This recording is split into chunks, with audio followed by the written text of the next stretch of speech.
రాష్ట్ర వ్యాప్తంగా 70 ఆదర్శ పోలీస్ స్టేషన్ల నిర్మాణం చేపట్టనున్నట్లు AP police housing corporation chairman Nagul Meera తెలిపారు. విజయవాడలో జరిగిన పోలీస్ హౌసింగ్ కార్పొరేషన్ బోర్డు సమావేశంలో ఆయన పాల్గొన్నారు. నివాస యోగ్యంగా లేని 30,000 పోలీస్ ఇళ్లను కూల్చి నూతన భవనాలను నిర్మించాలని బోర్డు సమావేశంలో నిర్ణయించామని అన్నారు.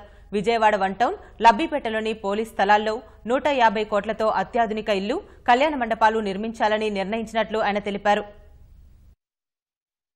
పోలీస్ ఆఫీసర్స్ క్లబ్ ఒకటి కట్టాలనేటువంటి ఆలోచన స్టేట్ గెస్ట్ హౌస్ పక్కన 13 కోట్ల రూపాయలతోటి అది శాంక్షన్ అయింది. త్వరలో మొదలు పెట్టబోతా ఉన్నాం. గతంలో పోలీస్ క్వార్టరు కేవలం 700 అడుగులు మాత్రమే ఉండేది.